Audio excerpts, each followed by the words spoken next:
సామాజిక సేవకు స్వచ్ఛంద సంస్థలు ముందుకు రావడం ఎంతో అభినందనీయమని డిఎల్ఎస్ఏ కార్యదర్శి సౌజన్య తెలిపారు. సత్యసాయి సేవా సమితి ఆధ్వర్యంలో స్థానిక శిశుగృహకు హీటర్తో పాటు పిల్లలకు దుస్తులు పంపిణీ చేయగా కార్యక్రమ ముఖ్య అతిథిగా హాజరయ్యారు.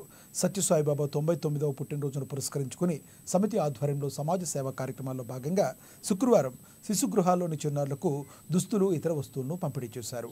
ఈ కార్యక్రమంలో సమితి సభ్యులు నరసింహారావు, గంగారాం, విజయరెడ్డి, అశోక్ తదితరులు పాల్గొన్నారు. ఈ మేరకు డిఎల్ఎస్ఏ కార్యదర్శి సౌజన్య మాట్లాడుతూ సమితి ఆధ్వర్యంలో ఇప్పటికే అనేక సేవా కార్యక్రమాలు చేపడుతున్నామన్నారు. సత్యసాయి జన్మదినం సందర్భంగా శిశుగృహ పిల్లలకు హీటర్తో పాటు చలి నుండి రక్షణగా దుస్తులు అందజేయడం ఎంతో అభినందనీయమన్నారు. అనంతరం రిమ్స్ సత్యసాయి నిత్యాన్నదాన ట్రస్ట్లో ఏర్పాటు చేసిన అన్నదాన కార్యక్రమానికి సైతం ఆమె హాజరయ్యారు. ట్రస్ట్ను సందర్శించి అన్నదానం గురించి తెలుసుకుని నిర్వాహకులకు అభినందనలు తెలిపారు.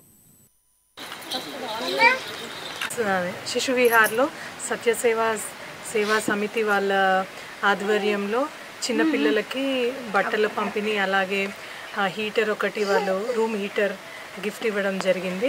ఇక్కడ చిన్నపిల్లలు ఆల్మోస్ట్ 9 నుంచి 10 మంది ఎవ్రీ మంత్ ఉంటూ ఉంటారు. సో వాళ్ళకి ఈ వింటర్ సీజన్ చాలా చలిగా ఉంటుంది, ఆ చలి తట్టుకోలేకపోతున్నారు అని ఒక మంచి ఐడియాతో వాళ్ళు ముందుకు వచ్చి ఇది డొనేట్ చేయడం జరిగింది. అది నా చేతుల మీద ఇవ్వడం అనేది నేను చాలా హ్యాపీగా, అదృష్టంగా భావిస్తున్నాను. వీళ్ళ సేవా కార్యక్రమాలు ఇలాగే కొనసాగాలని, భగవంతుడు వాళ్ళకి శక్తి సామర్థ్యాలు ఇవ్వాలని కోరుకుంటూ